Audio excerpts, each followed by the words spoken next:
I did pick up Concord. It's not getting a good reception. The people who have played it are giving it good reviews and reception for the most part. And not many people are going to buy it to try it out. So they're just laughing at it from afar and like criticizing it that has low player numbers. So I played about 5 hours of Concord, and that 5 hours went by quick, and now I can't refund it if I was going to, but that's fine. I'm enjoying the game. So the player count on each platform is around 700. So that's Steam. I think there's around 700. PlayStation, there's around 700. And then I think there was probably another 500 people on Epic Games because there's 3 platforms. I don't know if you can get it on GOG. So I'm assuming there's like 2,000 people playing. Peak, maybe 2,000, which is awful. It's very bad. But when I was in there, the matchmaking was quick. The names don't seem like bot names. I don't think there's bots. They plan on giving us like a cinematic cutscene every week. Every time you load into the game, it'll play like an animated movie scene. It's supposed to get you used to the characters, invite you into the world, tell you the story of the world and the universe and all this stuff. So what is it, right? It's a team ability shooter, much like Overwatch. You select your hero, you check out their abilities, and you jump into 6 game modes, all of which you've played before, like capture the area, control. But they also have 5 solo time trial modes. So there's 5 modes. Solo, you go in and you compete on leaderboards for challenges in like a certain map. You have to get from here to here in a certain amount of time and do these challenges. That's pretty cool. I tried a few of those out. And then you can see where you stack up. Now, the characters aren't anything to write home about. There's a few that are cool. There's a few that are super cringe. I'm playing this Catwoman alien girl. She's super cringe. Come on, let's go!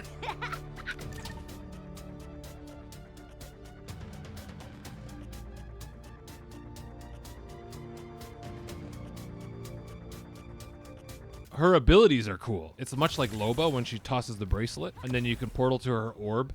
But her orb can bounce around and keep bouncing until you port to that orb. Like if you're in a hallway or something and you like whip the orb against the ground, it'll like bounce all around. And then if you time it right, you can portal to the orb behind or beside or in another room, whatever, like to get around. She's really cool. Like her abilities are really cool. She's fast. That's why I kind of like her versus the other characters. So I'm having fun playing her. I'm like, it's really cool. Like you're shooting someone around a corner and then you can see like a flanking position that you can get to them. So you toss your ball, right? Let it bounce around the hallway until it gets to its flank position. And then while the guy's shooting you, you can just disappear and appear like beside him if you do it properly. And then he can't react. Other than that, the game looks nice. For me anyway. I've heard people complaining of the graphics, but they're clean. They look good. They're sharp. But I also have a sick computer, The menus and colors are quite nice, very polished, very clean. It's well presented. The game also runs very well for me. The game has a group makeup bonus. So if you have a group of players, each player, there's like a tactician, snipers. So if you select a tactician, you give faster reload time to your entire party. So it's like a team bonus. If you select a ranger, you give improved recoil for your whole party. So if there's a ranger in your party or a tactician, everyone gives the party some sort of bonus. So you can create a cool party makeup. The more I play this game, the more it reminds me of Destiny multiplayer. It feels like Destiny. It can get floaty with certain characters because some characters have jetpacks. There's double jumps for most people, and when they double jump, it's kind of like a floaty double jump. So you got to be careful of that. I'm not a huge fan of that because then if you double jump, you're stuck in the air for a little bit and people just snipe you out of the air. But the weapon handling feels good. The gunfights are solid. It's quite polished for what it is. The sound is crunchy. Sounds very good. The directional sound is nice. It's different enough to keep me playing. Hopefully they give this game a little bit more time to find its feet, but I do expect it to go free to play, and then hopes they give pay players, like people who bought it, some extra bonus stuff just for buying it. If they don't go free to play, they need to come up with something like crazy good.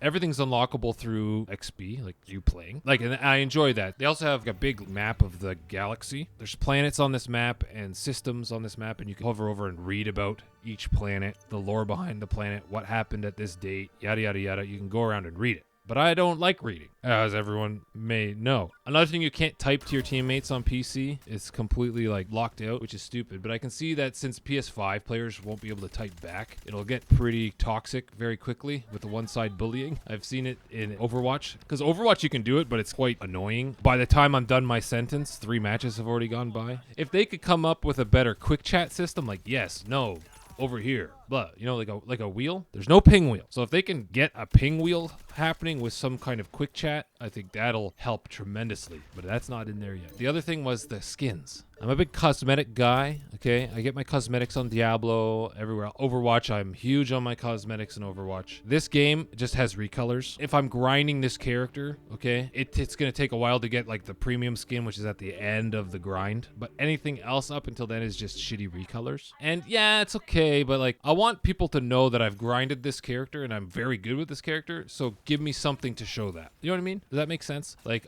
if I do challenges for this character or milestones or kill streaks, give me an unlock that I can show people that, you know, when I drop into a game, this guy's got that skin, he's pretty good. That's what I'd like to see. That's what I'd like to see, other than people just buying skins. So this game was in development, they say, for 8 years. I can't believe that. You know what else was in development for 8 years? Cyberpunk 2077. Okay, this game was not under development I don't know what they were doing for half the time. Now, what they could have gave us was like a little campaign, like a 6-hour campaign.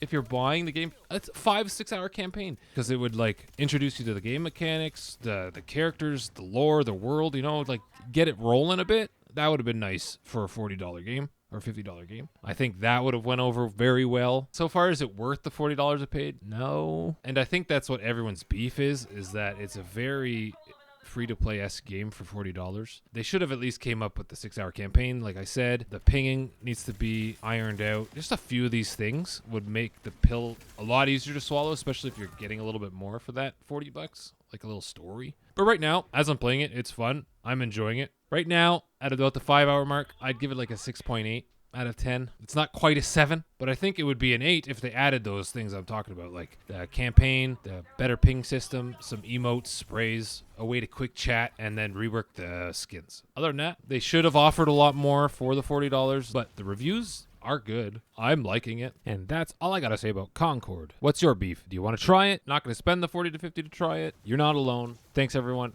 Hope you have a great day, and game on.